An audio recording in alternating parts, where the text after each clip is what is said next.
Day 2 of Summer League, got the California Classic, got the Salt Lake City Classic, I guess. Let's get right into it. 5 games. First game was the Warriors versus Hornets. Warriors won this game 98-83. I'll start with the Warriors. I really liked what I saw from Brandon Podziemski. I talked about him last video, and he started out rough. It took him a while to get settled into things. He wasn't taking very many shots. He was more of a passer that game. This game, he only had 1 assist, and he had 17 points. He was shooting the 3 decent, 2 for 6, 7 from 14 from the field.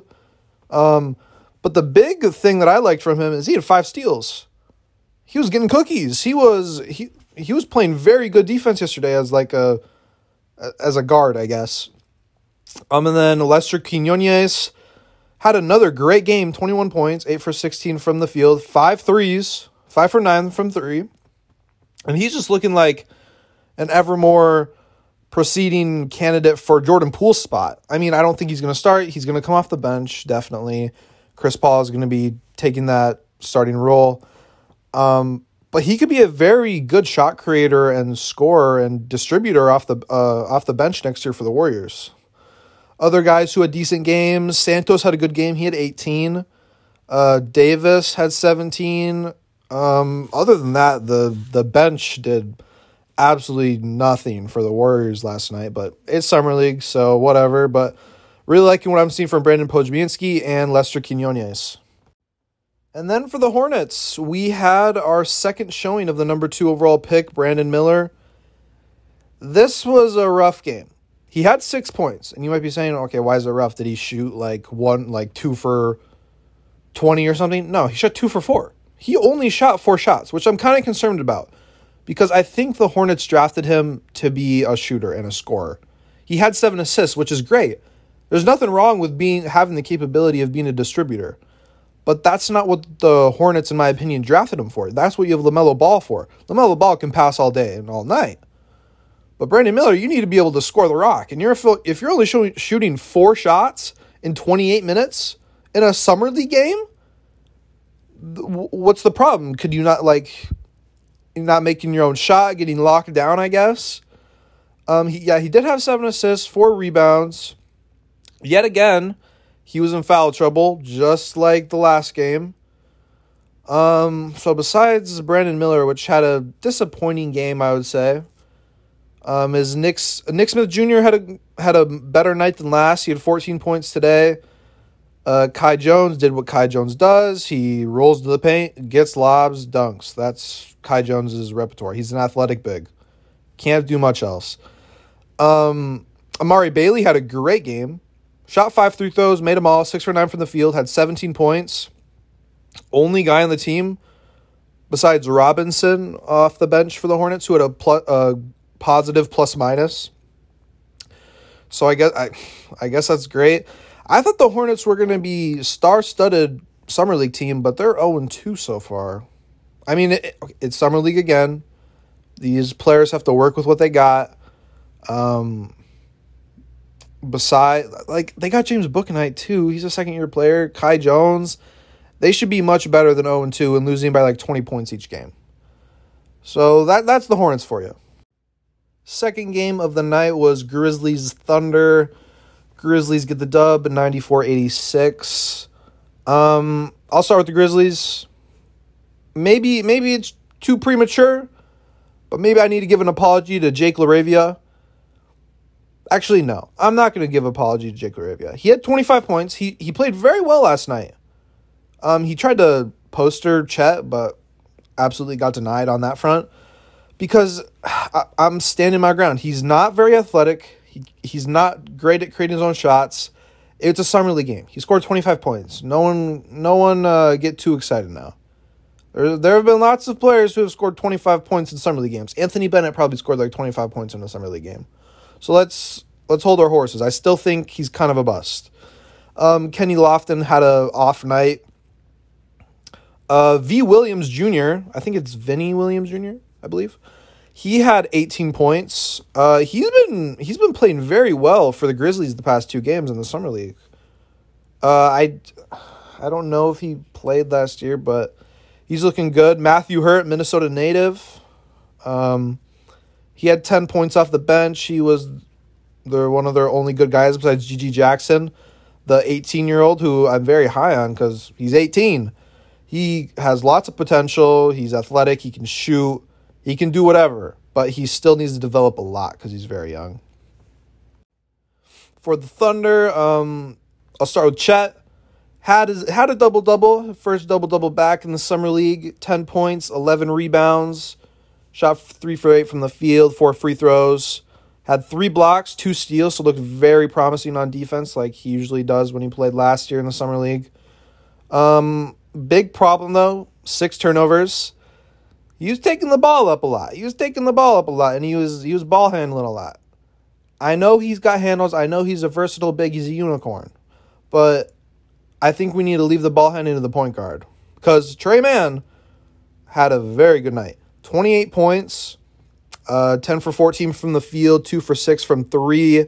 Had 4 rebounds, 2 assists. But he had 28 points. Trey Mann has been looking great in the Summer League. But yet again, he's been in the league like 3 or 4 years. Why is he here? He has played so many NBA minutes. Like, I get experience is good experience.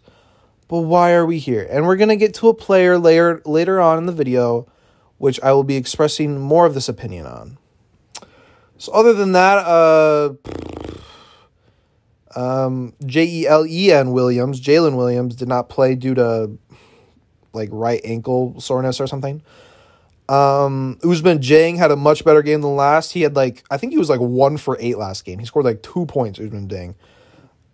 He was their first-round draft pick last year, one of their first-round draft picks from last year. Played in the G League a lot last year, was kind of disappointing, but maybe he can bring it together a little more. Nothing too exciting for the Thunder. I'm surprised they lost this game. Their Summer League team is very good. They're all second-year, third-year type players. None of the rookies have played so far, but maybe we'll see them in Las Vegas. Who knows? Spurs Lakers. Spurs win 109-99.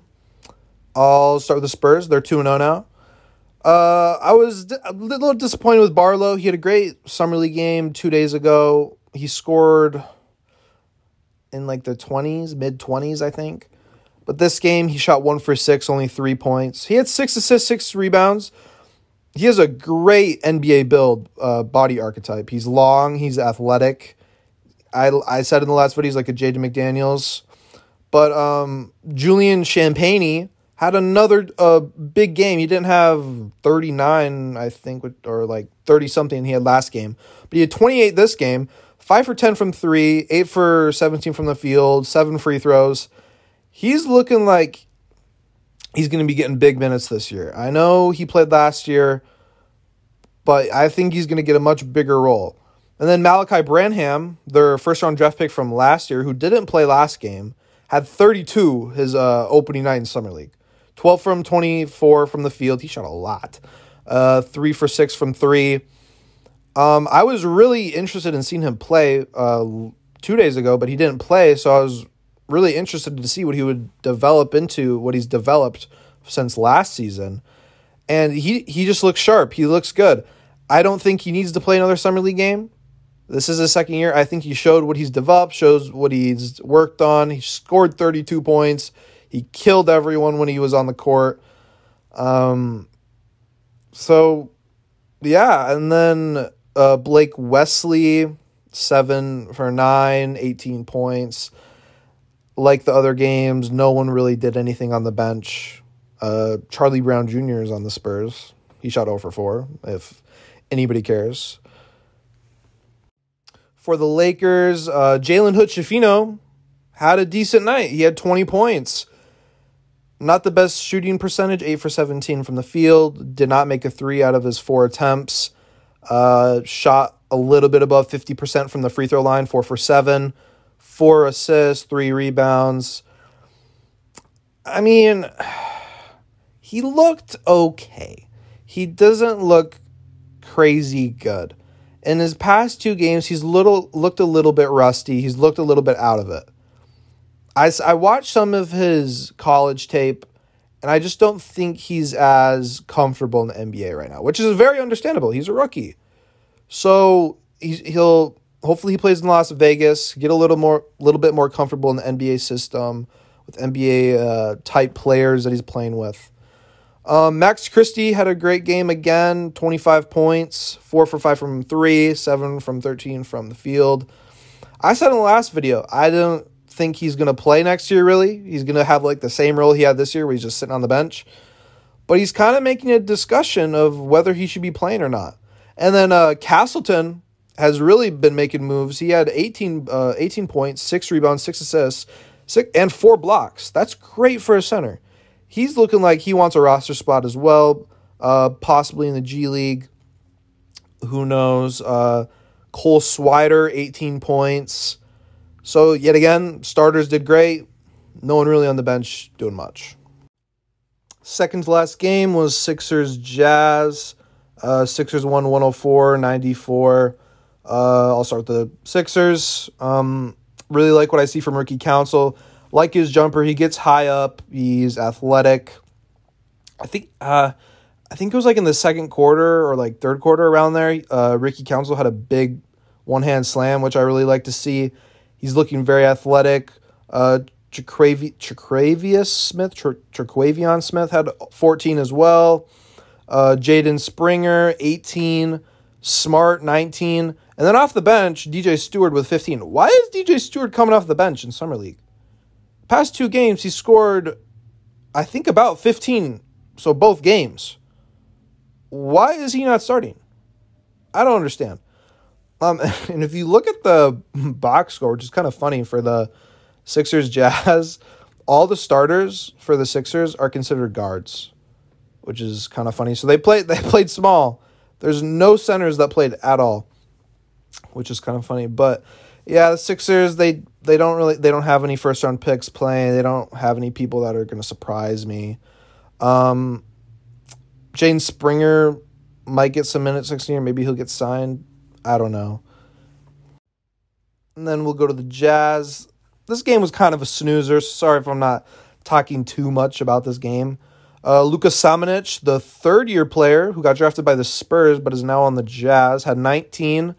Was a 7-11 from the field, 3 for 5 from 3. I was really high on him when the Spurs drafted him back like 3 years ago. I thought he was going to be the steal of the draft. I thought he was going to be one of those European players that just changes the franchise.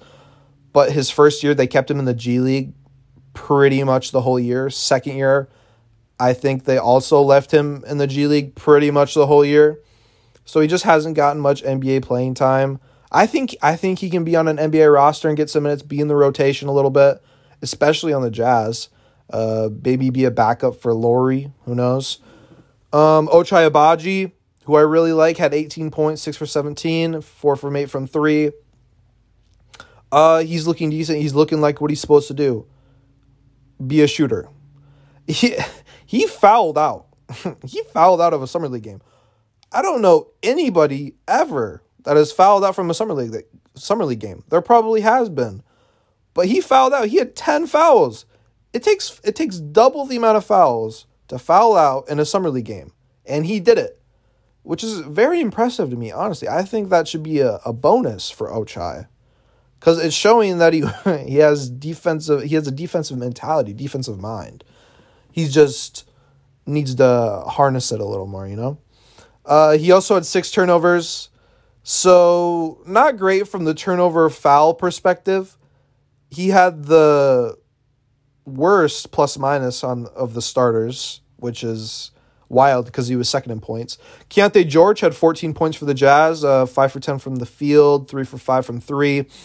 I'm really liking Keontae George pick from the Jazz. He was their second first-round pick this year, I believe, or maybe the third, because the first was Trey Hendricks. Second was Keontae George. Third was, I don't remember, but that's besides the point. He played very well. Vernon Carey Jr., the man who plays center, undersized, has slimmed up a little bit, had 12 points. He played decent. He played all right. Like I said, this wasn't a very interesting game to me. I watched the highlights. I didn't watch the game live, so On to our last game. Last game of the night. Heat versus Kings. Kings win 95-83 to go up 2-0 undefeated at the California Classic. We're going to start with the Kings because I have a lot to say about them. First off, and this is probably the only point I'm going to talk about the Kings. Keegan Murray, 41 points, 11 from 20 from the field, 6 for 11 from 3. He shot 15 free throws. He made 13 of them. 41 points, like I said. Why is he here? I don't understand at all.